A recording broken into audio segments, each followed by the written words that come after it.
अगर रोज इसका प्राइस ऊपर नीचे मूव करता है तो नीचे खरीदते हैं और ऊपर बेचते हैं तो पैसे बनेंगे। कोई चीज अगर सस्ती है इसका मतलब वो खरीदने लायक नहीं है। कोई चीज महंगी है तो इसका मतलब ये बेचने की जरूरत नहीं है।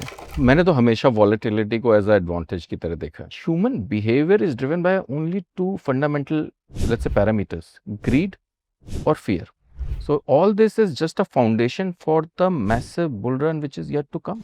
एक टीनेजर की हैसियत से 20-25 साल पहले आपके पिताजी ने आपको कुछ पैसे दिए, तो ये पैसे पहली बात तो आपने मांगे क्यों? दूसरी बात कि उन्होंने आपको दिए क्यों और आपने उनका क्या किया? सिंपल है कि इस एपिसोड में आप सबका स्वागत है। आज मेरे साथ एक बहुत ही रिमार्केबल इंसान ज्वाइन कर रहे हैं। रिमार्केबल इसलिए क्योंकि जब ये टीनेजर थे तब से इनका इंटरेस्ट भारत की स्टॉक मार्केट में हुआ। 30 साल की उम्र में ये एक सीईओ बन गए, जब शायद इनके सारे मित्र और साथी पार्टी कर रहे थे, ये एक अच्छी कंपनी खड़ी कर रहे थे। और आज एक बहुत ही कम उम्र में एक एंटरप्रेन्योर भी बन गए और लगभग 60,000 करोड़ का AUM इनकी कंपनी मैनेज करती। नितिन जैन जो चेयरमैन है नियो ग्रुप के, बहुत बहुत धन्यवाद नितिन, बहुत अच्छा लग रहा है बात करके अपने शो पे। और पहले बात तो आपको बहुत बहुत बधाई कि इतनी कम उम्र में आपने इतना कुछ कर लिया। Thank you. उम्र इतनी भी कम नहीं है, बट नहीं, उम्र तो बहुत कम है आपकी, अब मैं बताऊंगा नहीं सबको, लेकिन दिख ही रहा है सबको, मतलब के। तो आज मैं ना ये जानना चाहता हूं कि आपकी लाइफ जर्नी क्या रही है। देखिए, बहुत यंग लोग हैं जो आजकल स्टॉक मार्केट में, आप जैसे जानते ही हैं कि बहुत कम यंग लोग अब बहुत ज़्यादा तेज़ी से आ रहे हैं बाजार में। राइट। तो कुछ बातें हम ऐसी करेंगे कि आज आप क्या कर रहे हैं अपनी कंपनी के साथ, वहाँ भी आप बहुत इंटरेस्टिंग चीज़ें कर रहे हैं भारत के डेवलपमेंट के लिए। लेकिन पहले एक टीनेजर की हैसियत से 20-25 साल पहले आपके पिताजी ने आपको कुछ पैसे दिए। यस। तो ये पैसे पहली बात तो आपने मांगे क्यों?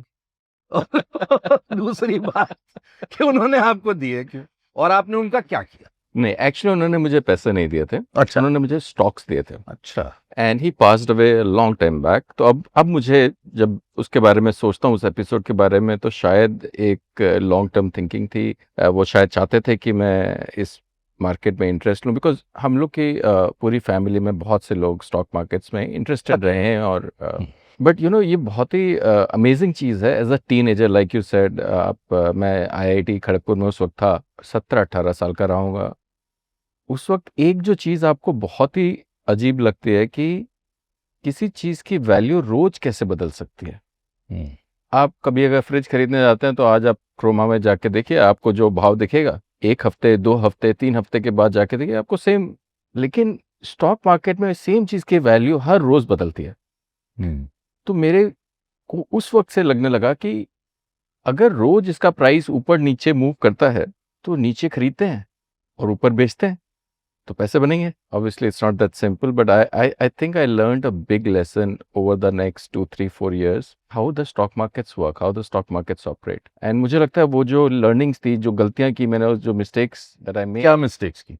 थोड़ा सा बोलते हुए अच्छा नहीं लगता है, लेकिन मैं आपको बताता हूँ। क्या हर्ज है, आज आप इतने एक उच्च पद पर हैं तो नहीं, गलतियां सबसे होती हैं। आप यंग थे, गलती हो गई तो क्या? मैं आपको बताता हूँ, peak of IT bull market 2000 99 2000 हाँ। कुछ स्टॉक्स थे, नाम नहीं लेते उनके, बट मैं उनके चार्ट्स देखा करता था। अच्छा। मैंने आपको बताया मेरी स्ट्रैटेजी क्या है कि अगर कोई चीज़ यहाँ पे थी और अभी यहाँ आ गई है तो यहाँ पे आप खरीद लें, यहाँ तक जाएगी, वापस पैसे बनेंगे। तो कुछ स्टॉक्स थे उस मार्केट में जो 1000 रुपए से 50 रुपए के हो गए थे। सो करीब करीब 95% correction in the stocks. So what does your mind tell you कि अगर यार ये 1000 रुपए की चीज़ थी, अभी 50 की हो गई, अभी वापस अगर ये 100 की हो गई तो आपके पैसे तो डबल हो जाएंगे। तो मैंने 50 रुपए पे चीज़ें खरीदी, वो 50 का 25 हुआ, मैंने और खरीदा। उसके बाद इवेंचुअली मैंने उसको जीरो होते हुए देखा और मुझे समझ में नहीं आ रहा था कि ये कंपनी जीरो क्यों हो रही है। मतलब कुछ तो वैल्यू होगी ना। मैं उस कंपनी को ढूंढने बैंगलोर गया, क्योंकि मुझे पता चला कि बैंगलोर में उनका हेडक्वार्टर्स है। तो उस कंपनी को ढूंढने मैं बैंगलोर गया कि मैं इनके हेडक्वार्टर्स में जाके इनसे पूछना चाहता हूँ कि ऐसा क्या है कि कंपनी मतलब 50 पैसे 1 रुपए की है।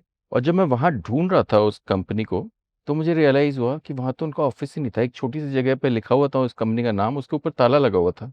और आसपास जिससे भी बात की उनको उन्होंने कहा यहाँ तो कोई कभी आता ही नहीं है। So it was a massive lesson for me. कोई चीज़ अगर सस्ती है, इसका मतलब वो खरीदने लायक नहीं है। कोई चीज़ महँगी है तो इसका मतलब ये बेचने की ज़रूरत नहीं है। इनफैक्ट चांसेस आर अगर कोई चीज़ ऊपर जा रही है और लॉन्ग टर्म सस्टेनेबल तरीके से ऊपर जा रही है, तो कुछ उसमें सच में अच्छा हो रहा है। तो companies like Asian Paints, companies like Hindustan Lever, they have grown, HDFC bank for decades.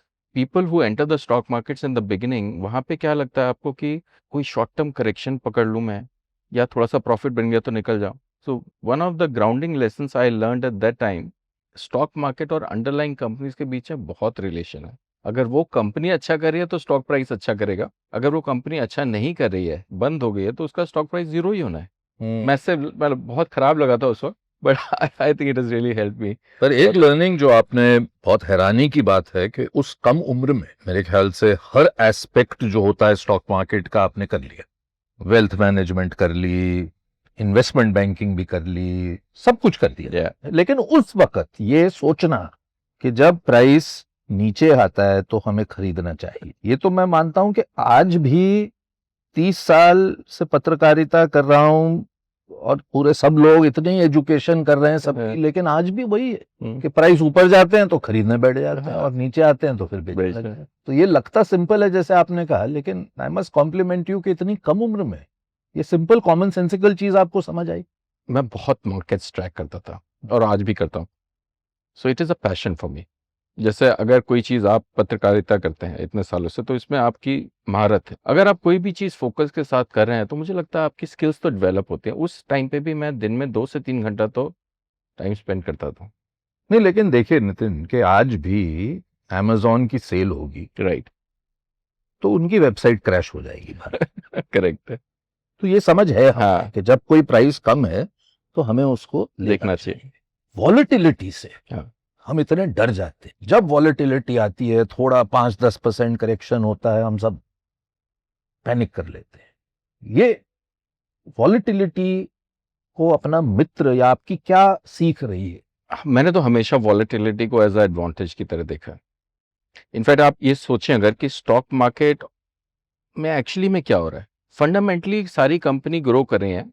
आपका जीडीपी का रेट पकड़ लीजिए, नॉमिनल जीडीपी का रेट मान लीजिए 10%, तो कंपनी की सेल्स ग्रो कर रही होगी। अगर अच्छी कंपनी है तो 12%, 13%। अगर उसमें कॉस्ट एफिशिएंसी आ रही है तो 13-14% का प्रॉफिट ग्रोथ हो रहा होगा। सो फाइनली स्टॉक मार्केट में चीज़ तो ये है कि अगर कोई चीज़ 14% के प्रॉफिट से हर साल बढ़ रही है, तो उतना तो स्टॉक मार्केट में ग्रोथ आना चाहिए। बट ऐसा होता नहीं है कि अगर हर साल स्टॉक मार्केट 14%, 14%, 14% देता, तो पैसे बनाने बहुत आसान थे। तो फिर आप एफडी में पैसे क्यों रखें या फिक्स्ड इनकम में पैसे क्यों रखें? आप सीधा स्टॉक मार्केट में आइए, बिकॉज एफडी में आपको मिल रहा है 7% और स्टॉक मार्केट में मिल रहा है 14%। बट स्टॉक मार्केट ऐसे नहीं चलते।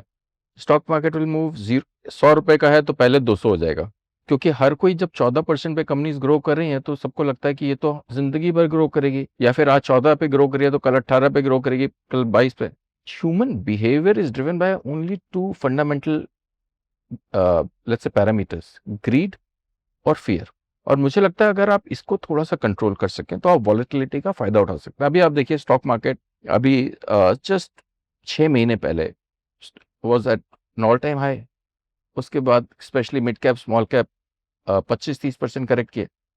कई सारे स्टॉक्स तो ऐसे हैं जो 60-60, 70-70% करेक्ट किए। बट अब आपको उसमें से ढूंढना ये है कि कौन सी कंपनी ऐसी है जो वापस आएगी, और कौन सी कंपनीज ऐसी हैं जो शायद पहले ओवर प्राइस थी या गलत तरह का बिजनेस है जो जिनका प्राइस। उसके लिए आपको थोड़ी सी तो स्टडी करनी पड़ेगी। जस्ट आप screener.in खोलें, पिछले 10 साल का उसकी अर्निंग्स की ग्रोथ देख लें।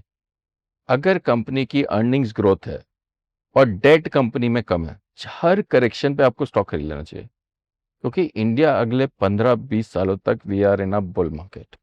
15-20 साल सालों तक। नहीं, और देखने वाली बात है, जब आप टीनेजर थे, आपने जब स्टॉक मार्केट शुरू की, मुझे लगता है तब 2000 या 3000 का रहा होगा सर। मैं निफ्टी ट्रैक करता था, वो करीब 900,000 के आसपास था। अब आप अगर निफ्टी को ही ले लें हाँ, या और सेंसेक्स ले लें 3-4 हजार से 80,000 पे, तो हमें फिनोमिनल मल्टीपल फिनोमिनल में ग्रोथ इनफैक्ट 20-25-30 साल में। Unbelievable growth. और मुझे लगता है अभी शुरुआत है। लोगों को लगता है कि जैसे आप ये सोचिए कि इंडिया के बारे में सोचते हैं, हमारी एवरेज एज क्या है? 28 साल। हमारी कमाई कितनी है? $3,000। $3,000 का मतलब हो गया आपको करीब 2.5 लाख रुपए। लेकिन काबिल लोग हैं, एम्बिशियस लोग हैं। एज अ कंट्री आप अपने चारों तरफ लोग देखें, मतलब मेरे को तो the new kids that we are hiring, the hunger, the ambition that they have is probably 10 times what I had at their age. तो काबिल मेहनती लोग 28 साल के, जिनकी अभी तनख्वाह 2.5 लाख रुपए साल की है, इस तरह का आदमी आपको मिलता है। तो आपको क्या लगता है जब तक कि वो 40 साल का होगा तब तक उसकी तनख्वाह क्या होगी, ग्रोथ क्या होगी? तो हम लोग ने अभी तो कुछ दिखा ही नहीं है। So all this is just a foundation for the massive bull run which is yet to come. इसका मतलब ये नहीं है कि स्टॉक मार्केट सीधा ऐसा जाएगा, बिल्कुल बिल्कुल ऊपर। बट स्टॉक मार्केट्स में और जनरली इन्वेस्टिंग में अगले 15 सालों में जितना पैसा बनेगा इतना कभी किसी ने बनाया ही नहीं है। So be very very long on India. That is my simplest advice to at least all the friends that I have and all the people that we advise. Intelligence का जो हमारे देश में, हमारी सोसाइटी में जो एक मार्क होता है, वो होता है कि किसी ने आईआईटी भी की और फिर आईआईएम भी की। आपने भी ये किया। उसके बाद आपने फाइनेंशियल सर्विसेज सेक्टर में काम करना शुरू किए। हालांकि परहैप्स आपके वो आपका एक नॉर्मल जो एक प्रोसीजर होता है, ये दोनों सबसे, जैसे मैंने कहा, एक मार्क होता है इंटेलिजेंस का। 30 साल में आप सीईओ बन गए। कभी लगा आपको, अब आज जब पीछे मुड़ के देखते हैं, उस वक्त आपके जो साथी थे, 30 साल तो एक ऐसी उम्र होती है, कहीं आपके फ्रेंड शायद तब तक अपने पांव ही जमा रहे थे, आप सीईओ बन गए। कैसा लगा वो इतनी जल्दी फास्ट ग्रोथ? क्या क्या सीखा आपने उसमें? एक्चुअली अगर सच बताऊं ना, जो जब मुझे सीईओ बनाया गया, मेरे पुराने ऑर्गेनाइजेशन में जो मेरे चेयरमैन हुआ करते थे, उन्होंने मुझे बनाया सीईओ नए बिजनेस के लिए। मुझे तब तक ये भी समझ में नहीं आता था सीईओ का मतलब क्या। Obviously you here about it, you have seen CEOs, but क्या जिम्मेदारी है, क्या रिस्पॉन्सिबिलिटी है। बट शायद मुझे लगा कि in the previous things that I had done in the organisation I was quite successful. तो एक थोड़ा सा हीलो इफेक्ट हो जाता है, अगर आप कुछ चीज़ों में अच्छा कर रहे हैं तो लगता है लोगों को कि, लेकिन मुझे लगता है पहले 3-4 साल मैंने बहुत स्ट्रगल किया। In fact I think I was very inept as a CEO when I start took over the responsibility. 30 साल के थे आप, उससे पहले आप इन्वेस्टिंग और ट्रेडिंग में जिम्मेदारी थी आपकी। तो मैं कभी सूट तो पहनता नहीं था, हमेशा टी शर्ट और लंबे लंबे बाल। और जब मैं सीईओ बना तो मेरे को जो लोग रिपोर्ट करते थे, ज़्यादातर लोग 40-45 ईयर्स, 50 ईयर्स, इतने ऐसे थे। आप विश्वास करिए, पहले 6 महीने में 3-4 जो सबसे सीनियर लोग थे ना, उन्होंने कंपनी छोड़ दी। और कारण सिर्फ ये था कि आप किसको मैं लेके, किसी अपने यंगर को रिपोर्ट कर रहा हूं। हाँ, मुझे बहुत हर्ट हुआ। मुझे आज भी उन लोगों से मैं आज भी टच में हूँ। भाई वो जो 3-4 लोग थे, आज भी I am in touch with them. मैं उनसे पूछा कि क्या है, तो बोला कि जिस तरह से आप कपड़े पहनते हैं, जिस तरह से आप बात करते हैं, जिस तरह मुझे लगता है आप you're a kid, how can you be my boss. By the way, उसके बाद से अगले 12 साल तक हर रोज मैंने जैकेट और सूट पहना है। सैटरडे को भी मैं अभी आज आप इतना अभी से यहाँ पे मैंने कहा भी आपको कि इनफॉर्मल चैट है, लेकिन आपने जैकेट पहना। हाँ, लेकिन अभी इस अवतार में शायद मैं थोड़ा कम जैकेट पहनता हूँ। बट उस वक्त क्या हुआ मुझे, I realise one very fundamental thing about life, you have to dress up for your role. मतलब don't be stupid about it. अगर आपको कोई जिम्मेदारी दी गई है, अगर आप पायलट हैं और आप कुर्ता पजामे में हवाई जहाज चलाने चले जाए, यूनिफॉर्म है, आपको पहनिए। यूनिफॉर्म है, दैट इज द प्रोटोकॉल। अच्छी बात है कि आज के जो 28 साल के जिनकी आपने बात की, को वो थोड़े इनफॉर्मली ही ड्रेस करते हैं। इनफैक्ट अभी तो क्या हो रहा है, एक बड़ी चीज जो वेल्थ मैनेजमेंट में हो रही है, जो मेरे पुराने क्लाइंट्स हुआ करते थे, तो मैं अभी से बात कर रहा हूँ 10 साल पहले की, ज्यादातर लोगों की एज होती थी 45, 50, 55। मतलब that would be the average age, क्योंकि इतना टाइम तो आपको लगता है इंडिया में पैसे बनाने के लिए। But a very large part of our new clients, उनकी एज है 30 साल, 35 साल, 25 साल। बिल्कुल। तभी तो मैंने कहा कि हम आपके टाइम में 30 पे सीईओ बनना, आप एक आउटलायर थे। लेकिन कौन अब बनता था कॉमन है। 30 पे सीईओ? अब ये थोड़ी तो किस्मत है। पाया तो आपने बहुत कुछ, खोया क्या उस वक्त? लगता है कभी कि उस वो समय था, अपने दोस्तों के साथ पार्टी करता और मैं बैठा था एक बिजनेस चला रहा था? नहीं, वो सब भी किया? मैंने मुझे बहुत, I have had lived a very good life Vivek. मैं आई फील समटाइम्स कि I am one of the favourite sons of God. भगवान ने ना मेरे ऊपर बहुत कृपा की है। क्या अच्छी बात। तो मुझे अच्छी फैमिली मिली, अच्छे बच्चे मिले, उनके साथ भी मैंने टाइम स्पेंड किया। मुझे पार्टीज का और घूमने फिरने का शौक है नहीं। अब अगर मन से ही नहीं है मुझे, मतलब अगर आप मुझे बोले ना दिन भर काम करने के लिए, I will not get tired. लेकिन अगर आप मुझे बोलें कि सैटरडे संडे छुट्टी है और कुछ नहीं करना, सिर्फ आराम कर, I am going to get tired. It is a bizarre thing. फिर तो आप बड़ी तकलीफ देते होंगे अपने एम्प्लॉइज को। नहीं नहीं, बिल्कुल भी अब नहीं। कुछ मतलब, अब उम्र बड़ी आप नहीं, अब देखिए तो आप एंटरप्रेन्योर हैं, अब तो और भी ज्यादा काम करते होंगे नहीं, अपनी कंपनी। हाँ, काम तो करते हैं, बट मेरा ये बहुत डीप विश्वास है कि आप किसी को ऐसे इंस्पायर नहीं कर सकते काम करने के लिए। जिनको सीखना है, जिनको कुछ करना है, वो जो जिनको पैशन है, वो हमारे यहाँ सैटरडे को आते हैं। But not more than 10% of our employees come on Saturday और संडे। इनफैक्ट मेरी ये उम्मीद है कि हम लोग सिर्फ आउटकम फोकस्ड ऑर्गेनाइजेशन है, कि आपको जो जिम्मेदारी मिली है आप उसे अगर 2 घंटे में भी कर सकते हैं, दैट्स ऑल्सो फाइन। वो मेरी पर्सनल प्रॉब्लम है कि मुझे शांति नहीं मिलती है अगर if I am not learning something. So I have to read, I have to talk, I have to analyse. अच्छी बात है, मतलब काम करना, जैसे आपने बहुत राइटली कहा, इसको आप कोई नंबर्स में नहीं डाल सकते। जो आजकल भारत में डिबेट शुरू हो जाती है, 90 घंटे, 80 घंटे, 70 घंटे काम है, काम करिए, खत्म करिए उस। अगर आपको अच्छा लग रहा है तो यही लाइफ है। हाँ, और अगर आपको अच्छा नहीं लग रहा है तो आप घूमिए ना। सही बात। मतलब I also have my holidays and all, but the Joy that you get, in fact एक जो चीज़ कभी कभी वर्क लाइफ बैलेंस में लोग भूल जाते हैं, आपकी कंपनी की सक्सेस और आपकी खुद की सक्सेस इन द कंपनी, मुझे लगता है बहुत ज़्यादा फर्क पड़ता है उससे आपकी फैमिली लाइफ पे। If you are successful in your job, मुझे लगता है आप घर वापस जाते हैं ना तो खुश होते हैं। और घर पे अगर ऑफिस में लग रहा है कि मेरे काम से ना इम्पैक्ट नहीं पड़ रहा है, कोई मज़ा नहीं आ रहा है, तो आपके पास बहुत भी अगर टाइम है ना घर पे, तो मुझे लगता है कि you are not 100% there with the family. तो एक जिम्मेदारी मुझे लगता है सारी कंपनीज की ये भी है अपने एम्प्लॉयज़ के वेलबींग के लिए, कि not only do you give them enough time etcetera, but make them successful. जो आप और मेक देम पर्पसफुल। एक तो आदमी की सक्सेस होनी चाहिए जो काम कर रहा है, दूसरा उसको लगना चाहिए कि मेरे काम से ना लोगों की ज़िंदगी में कोई पॉजिटिव डिफरेंस क्रिएट हो रहा है। और वो जो एक शांति मिलती है, एक जो सैटिस्फैक्शन मिलता है ना उस चीज़ का, मुझे लगता है बहुत, at least I think it's a very driving force for a lot of energy.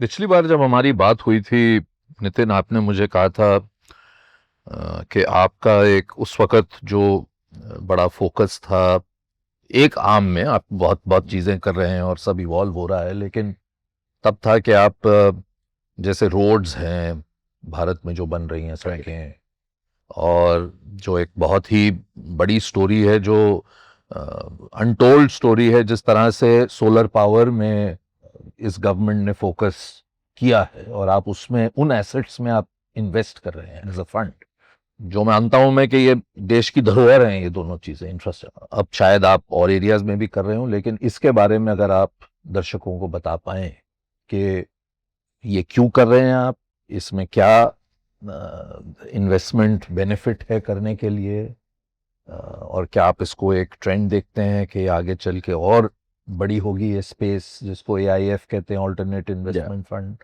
जरा इस पे अगर आप बता पाएं, क्योंकि बहुत लोगों को समझ नहीं है इस एरिया की। हाँ, नहीं, एक्चुअली में ग्लोबली अगर आप देखें तो infrastructure as a asset class बहुत बड़ी इन्वेस्टमेंट अपॉर्चुनिटी है। यू विल बी सरप्राइज्ड कि दुनिया भर के जितने इंफ्रास्ट्रक्चर एसेट्स हैं ना, 40% of those infrastructure assets are owned by asset managers. India में रिलेटिवली नया लगता है ये, बट ऐसा नहीं है कि इंडिया में पहले एसेट मैनेजर्स खरीद नहीं रहे थे रोड्स या सोलर एसेट्स या पावर एसेट्स या एयरपोर्ट्स वगैरह। बट ज़्यादातर, और इनफैक्ट ये भी एक देखिए मतलब how life takes a turn, मैं 2010 से लेके 2020 तक 10 साल तक one of my big responsibilities was to manage money for global pension funds. तो जो ग्लोबल पेंशन फंड्स इंडिया आके इंडिया के जो एसेट्स खरीदते थे, हम उनको उस पर एडवाइस करते थे। अब उस वक्त मैंने ये सोचना शुरू किया कि बहुत ही अजीब सी चीज़ है कि आप अहमदाबाद की रोड जाके ऑस्ट्रेलिया में बेच रहे, है ना, कि इंडिया के इंफ्रास्ट्रक्चर को, the best of the Indian infrastructure, we are selling it to global place.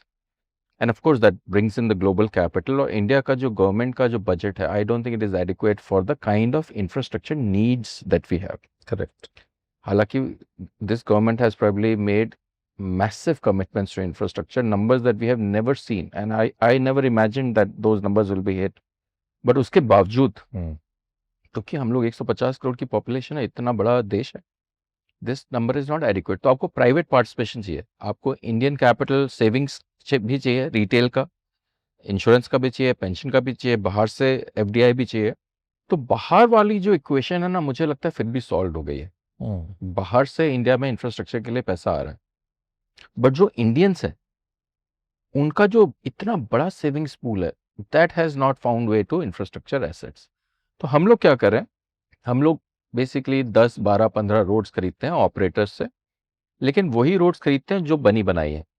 हम लोग कंस्ट्रक्शन में नहीं जाते हैं, तो बनी बनाई रोड्स खरीदते हैं। और उसमें जनरली क्या होता है कि एक एन्युटी, एक कैश फ्लोज एनएचएआई ने आपको गारंटी किया होता है कि 25 साल तक आपके पास कंसेशन है, 25 साल के बाद ये वापस देश का एसेट हो जाएगा। तो 25 साल तक अलग अलग ओनर्स आते हैं। तो इंटरेस्टिंग चीज़ ये है कि इस पे प्रोजेक्ट लेवल पे करीब 10.5 से 11% की आपको आईआरआर छूट जाती है। अब ये जो ऑपरेटर्स हैं, जो ईपीसी प्लेयर्स हैं, जिन्होंने एसेट बनाए थे, उनकी बुक से पड़े हुए हैं, उनके लिए 10.5, 11% 15 साल का रिटर्न बहुत ही कम है, बिकॉज वो लोग तो 22%, 23% बनाने की कोशिश कर रहे हैं। तो हम कहते हैं उनसे कि आप ये एसेट हमको दे दीजिए। अब मान लीजिए कि 300 करोड़ का रोड का एक टुकड़ा था जो हमने खरीदा, उसमें करीब करीब 100 करोड़ हम लोग डालते हैं और 200 करोड़ ब्रॉडली स्पीकिंग किसी बैंक से पैसे लेते हैं। जैसे एलआरडी करते हैं आप कमर्शियल रियल एस्टेट में, तो 100 करोड़ हमारा लिया और 200 करोड़ बैंक का लिया, उससे 300 करोड़ का रोड खरीदा। 300 करोड़ की रोड की एक बार के लिए कैलकुलेशन आसान हो उसके लिए पकड़ लेते हैं 11% पे आपको रोड की यील्ड है। लेकिन मेरे को जो पैसा मिलता है वो 8.25, 8.5 पे मिलता है। तो मेरे को 2.5% का स्प्रेड बना, 200 पे यानी कि 5% बना, और 11, तो मेरा 15-16% का रिटर्न लॉक हो जाता है, जिसमें काउंटर पार्टी आपकी है एनएचएआई फॉर 15 ईयर्स।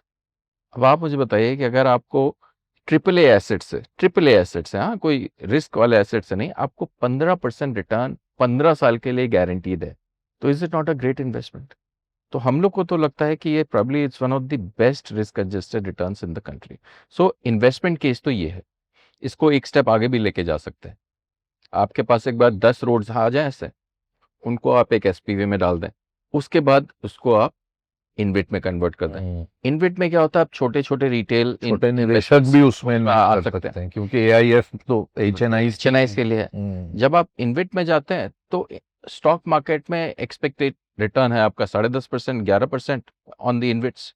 तो आपने पोर्टफोलियो बैठाया है 15.5-16 पे, और आपका जो यील्ड स्टॉक मार्केट में ट्रेड कर रही है वो है 10.5 की, तो 5% का स्प्रेड है, तो वो भी रिटर्न आपको as a investor in the AIF आ जाता है। तो आपका एक्चुअल रिटर्न 15-16 नहीं बनता है, 20-21 बन जाता है। तो it is a very high return strategy given the risk of the underlying asset. आप ट्रिपल ए एसेट पे ये क्रिएट कर रहे हैं, बट हम लोग को लगता है कि धीरे धीरे रिटर्न्स कम होंगे, और होने भी चाहिए, बिकॉज मेरा ये मन है कि बहुत से लोग आके इस तरह की स्ट्रेटजीज में पैसा डिप्लॉय करें, because the amount of capital this country needs is massive. हमारी छोटी सी शुरुआत है, I am hoping that a lot of new players will join in and hopefully drive this entire infrastructure wave. बहुत अच्छा लगा आपसे बात करके नितिन। बातें तो खत्म होंगी नहीं, लेकिन कई ऐसी और चर्चाएं और होंगी, और नई कंपनी लगभग 2 साल, 2.5 साल, 3 साल पहले आपने खड़ी की, लेकिन रोज कुछ ना कुछ नई डेवलपमेंट आप करते जा रहे हैं। Thank you. और मैं उम्मीद यही करता हूं कि इसी तरह आप भारत के निवेशकों का भला करेंगे, उन्हें जोड़ेंगे इस यात्रा से। मुझे पता है आप वेल्थ मैनेजमेंट में भी बहुत स्ट्राइड्स ले रहे हैं और एक क्रिएट कर रहे हैं एक एंटिटी जिससे कि लोगों को अच्छी एडवाइस मिल सके। बिल्कुल, मन तो बहुत है कि एक बड़ा इंस्टीट्यूशन बनाया जाए विवेक, जिसकी लोग रिस्पेक्ट करें। और एक छोटा सा और एजेंडा है हमारा कि मुझे लगता है इंडिया में जो फाइनेंशियल इंस्टीट्यूशंस हैं, उन्होंने इंडिया में तो बहुत नाम किया है, बट ग्लोबल इंस्टीट्यूशन एक जो इंडिया बेस्ड हो, ऐसा शायद फाइनेंशियल सर्विसेज में अभी तक ये हमारा एक छोटा सा एफर्ट है कि अगर हम अपना नाम इंडिया की किसी एक कंपनी का ग्लोबली रिकॉग्नाइज नेम्स में लेके जा सकें, तो that will be such a proud moment for the country.